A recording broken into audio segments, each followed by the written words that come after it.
영화 욕망의 소용돌이에서 진태석 회장은 공난숙 여사의 남편을 살해한 혐의로 체포된다.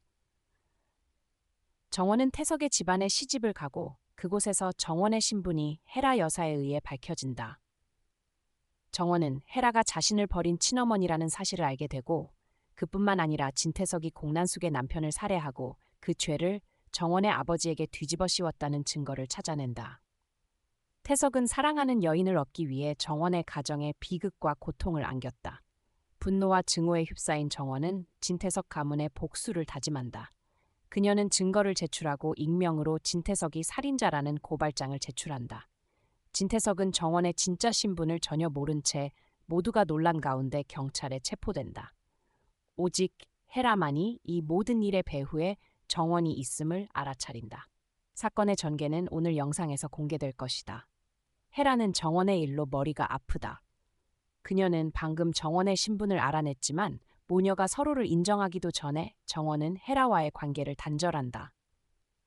정원은 헤라가 자신을 버리고 회장의 아내가 되기 위해 배신한 사람이라고 생각한다. 정원이 죽지 않았다는 사실에 기뻤지만 헤라는 이런 상황에서 친딸을 다시 만난 것에 큰 고통을 느낀다. 바로 그때 헤라의 비서가 급하게 달려와 당황한 목소리로 말한다. 사모님, 큰일 났습니다. 회장님이 경찰에 체포되셨어요. 헤라는 당황하며 말한다. 뭐라고? 경찰? 왜? 비서가 머뭇거리며 대답한다. 그들이 회장님이 공난숙 여사의 남편 사건과 관련이 있다고 해서 회장님을 체포했답니다. 헤라는 충격에 빠져 말한다. 그럴 리 없어. 그럴 리 없다고. 헤라는 급히 회장의 방으로 달려가지만 그곳에서 그가 경찰에 끌려가는 모습을 본다. 헤라는 소리친다. 당신들 뭐 하는 거예요? 당장 그를 놓아줘요. 분명 오해가 있는 거예요. 그가 잘못한 게 없어요. 경찰은 긴급 체포영장을 헤라 앞에 내밀며 말한다. 우리는 당신 남편과 다른 누군가의 대화를 녹화한 영상과 당신 남편이 살인자이며 기범 씨에게 죄를 뒤집어 씌웠다는 익명의 고발장을 받았습니다. 그래서 태석 씨를 조사 협조를 위해 경찰서로 데려가야 합니다. 협조 부탁드립니다. 헤라는 분노에 차 소리친다. 누구야? 누가 그런 거야? 그 사건은 이미 명확히 해결됐잖아. 범인은 이미 체포돼서 죗값을 치렀는데 왜 이렇게 되는 거지? 헤라가 절망 속에서 소리치며 울부짖어도 경찰은 기범을 데려간다. 헤라는 뒤쫓다가 넘어지고 태석은 안타까운 마음으로 말한다. 여보, 나 괜찮아. 너무 걱정하지 마. 이때 시훈과 정원도 소식을 듣고 달려온다. 아버지가 끌려가는 모습과 어머니가 바닥에 쓰러진 모습을 본 시훈은 달려가 어머니를 부축하며 말한다. 어머니, 괜찮으신가요? 헤라는 소리친다. 시훈아, 저들을 막아서 아버지를 풀어달라고 해. 아버지는 아무 잘못도 안 했어. 아내가 자신 때문에 고통스러워하는 모습을 보고 태석은 만족스러운 미소를 지으며 말한다. 곧 돌아올게. 시훈아, 어머니 잘 돌봐줘. 아버지 걱정은 하지 마. 태석은 그렇게 말하며 경찰차에 오른다. 헤라는 너무 큰 충격에 기절하고 만다. 태석의 체포 소식은 곧바로 언론의 뜨거운 관심을 받으며 헤드라인을 장식한다. 온갖 신문에 그의 가문에 대한 자극적인 제목들이 실리고 이로 인해 시훈의 가문이 운영하는 기업은 큰 공경에 처한다. 헤라도 병상에 누워 앓는다. 정원은 이를 보며 매우 기뻐한다. 정원과 시훈이 헤라를 문병하러 갔을 때 시훈의 전화가 울린다. 시훈은 정원에게 어머니를 돌봐달라고 부탁하며 회사로 급히 가서 문제를 해결해야 한다고 말한다. 정원은 미소 지으며 말한다. 시훈 씨, 걱정 마세요. 회사 일 처리하세요. 제가 이 집을 잘 돌볼게요. 시훈은 정원 같은 아내를 얻은 자신이 행운아라고 느끼며 미소 짓는다. 하지만 그는 정원이 자신의 가문을 비극으로 몰아넣은 장본인이라는 사실을 전혀 모른다. 시훈이 방을 나가자마자 정원은 죽 한 그릇을 들고 한 숟가락을 떠서 헤라에게 먹이며 말한다. 어머니 좀 드세요. 안 그러면 더 아프실 거예요. 아버지 면회 가려면 건강해야죠. 안 그래요? 정원의 관심에 헤라는 정원의 손을 잡으며 말한다. 정원아, 네가 어머니를 용서해 준 거지? 정원은 즉시 손을 빼며 죽그릇을 탁자에 내려놓고 미소 지으며 말한다. 아니요, 저는 절대 당신을 용서하지 않았어요. 저는 단지 이 집안의 며느리로서, 시훈 씨의 아내로서 제 역할을 다하고 있을 뿐이에요. 착각하지 마세요. 헤라는 울음을 터뜨리며 말한다. 내 말이 맞을지도 몰라. 어머니는 용서받을 자격이 없어. 그래서 내 주변 사람들이 대가를 치르고 있는 거야. 정말 마음이 아파.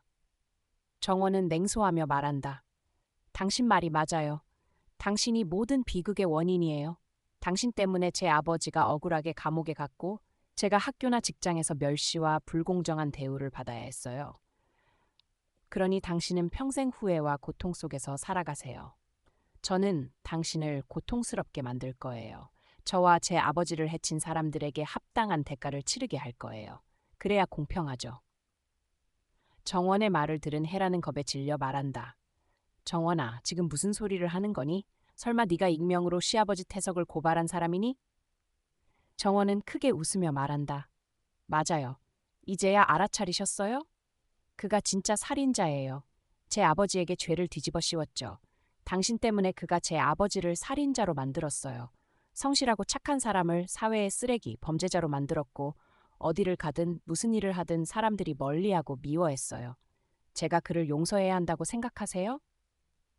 헤라는 고개를 저으며 말한다. 아니야, 아니야. 태석은 그런 사람이 아니야. 분명 오해가 있는 거야. 정원은 화를 내며 말한다.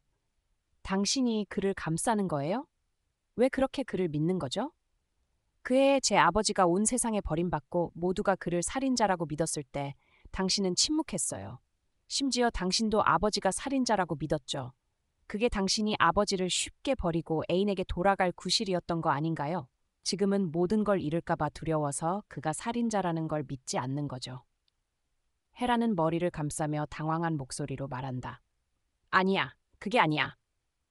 정원은 전화기를 꺼내 태석 회장이 부하 직원과 대화하는 모습을 우연히 녹음한 음성을 헤라에게 들려준다. 그 영상에서 태석의 비서가 묻는다. 회장님, 그때 하신 일에 대해 후회하시나요? 태석은 미소 지으며 말한다. 아니, 난 그 일에 대해 절대 후회하지 않아. 시간이 다시 돌아간다 해도 똑같이 할 거야. 그게 내가 사랑하는 여인을 얻을 수 있는 유일한 방법이었으니까. 다만 이렇게 일이 복잡해질 줄은 몰랐지. 다시 한번 정리해. 필요하다면 그를 영원히 입 다물게 해. 이 말을 들은 헤라는 자신이 남편이라고 부르던 사람의 잔혹한 본성을 깨닫는다. 자신의 목적을 이루기 위해 그는 어떤 일이라도 저지를 수 있는 사람이었다. 세상에 우연은 없었다. 헤라가 첫사랑을 우연히 다시 만난 것도 그녀의 딸이 갑자기 실종된 것도 우연이 아니었다. 모든 것은 그녀가 가장 믿었던 남편이 저지른 짓이었다. 헤라는 고통스러워하며 목이 메어 울음을 터뜨린다. 정원은 이를 보며 말한다. 여기서 끝나는 게 아니에요. 저는 그에게만 대가를 치르게 하는 게 아니라 당신과 이 기업도 무너뜨릴 거예요. 그게 당신들이 저와 제 아버지에게 진 빚이에요. 정원은 그렇게 말하고 떠난다. 헤라는 큰 소리로 외친다. 정원아, 멈춰. 어머니가 잘못했어. 제발 멈춰줘. 모든 걸 원래대로 돌려놓자. 어머니가 모든 일의 원인이야. 어머니가 대가를 치를게. 제발 더 이상 증오에 빠지지 마. 시훈이와 무고한 사람들을 이 일에 끌어들이지 마. 시훈이는 너를 진심으로 사랑해. 그 애는 이런 충격을 견디지 못할 거야. 정원은 입꼬리를 올리며 말한다. 늦었어요. 저는 멈출 수 없어요. 그가 나타난 이후로 제 인생에 단 하루도 행복한 날이 없었어요. 당신은 저를 버렸고 당신들이 저에게 진 빚 하나하나 다 받아낼 거예요. 시훈이 이 모든 진실을 알게 되었을 때 그는 이 일을 받아들일 수 있을까? 시훈의 사랑이 정원의 증오의 불길을 꺼뜨릴 수 있을까? 다음 영상에서 계속해서 공개하겠습니다. 안녕하세요. 다음에 만나요.